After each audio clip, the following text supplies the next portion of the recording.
Actually, this just hit the presses today. The fact that everyone loves the idea of hybrids. I mean, everybody. All you hear is people in the press corps, at the auto shows. You just go talk everywhere talking about the hybrids. Unfortunately, not many people are actually buying the things, which is why they aren't turning them out in as total as you think.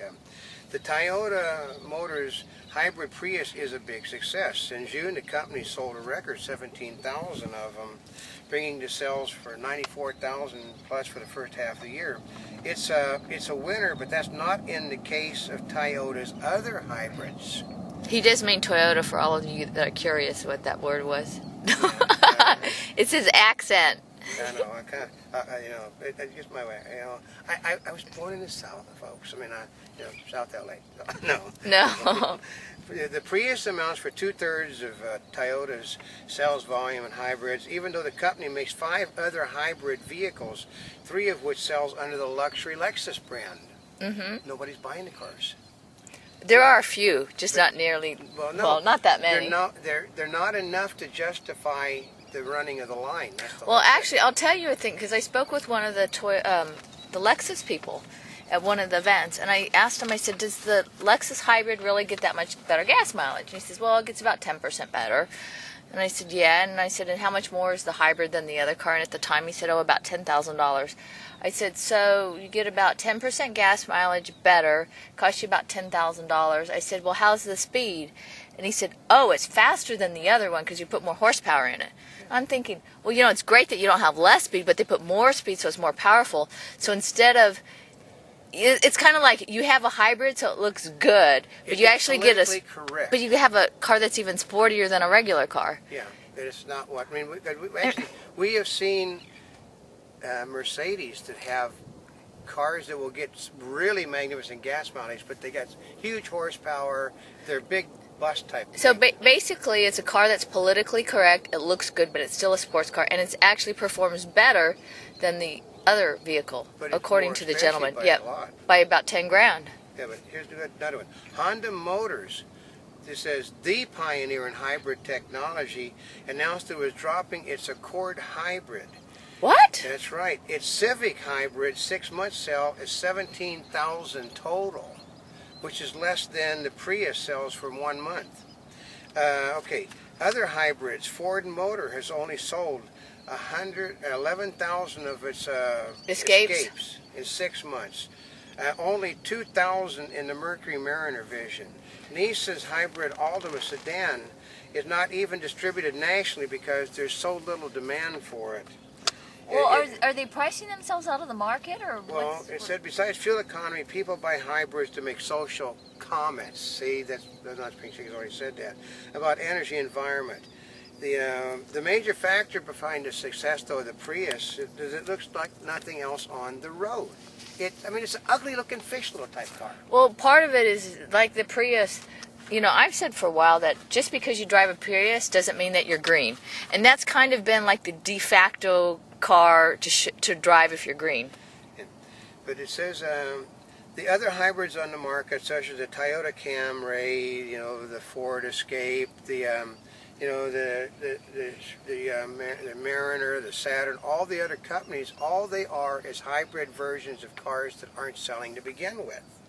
Like I said, they cost. Although the Camrys does sell a lot, isn't that one of their top cars?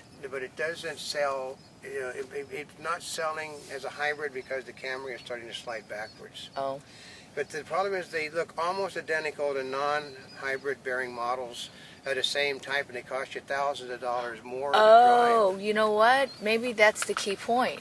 Because people that are driving the hybrids want people to know they're driving hybrids. And if you have a car that looks similar, you don't stand out as much, which is much of the reason for buying it. Not fuel economy, but okay. No, they said like the Prius is a small car similar to the Toyota's conventional sedan, the Corolla. It cost $8,000 more than Corolla, but since the two vehicles look different, consumers shop one against the other. Even with gasoline more than $3 per gallon, well, it's $4 a gallon, folks. They're willing to pay the extra $4,000 to $2,000 for a car that is similar looking but not the same. So in other words, that $2,000 to $4,000 difference in the difference of the car that looks the same is not worth the fuel savings And that's right. when they're buying it. They said that GM and Chrysler will offer new hybrid technology different from Toyota's in full-size SUVs. You know, the hybrid Tahoe or the Durango. These vehicles are going to be far more efficient than the ones they currently have on the market. But the problem is that they're going to cost $3,000 to $5,000 more, and they are essentially the same vehicle.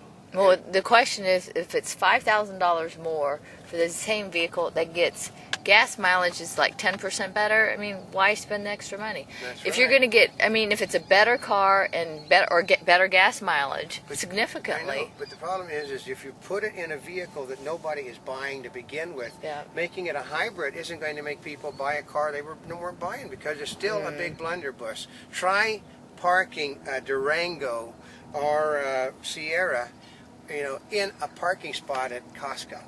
They don't exist for those type things yet. Those are the days you really wish they had slanted parking. Okay, Honda's hybrid only small car, the Insight, was a total flop and has been pulled from the market for lack of sales.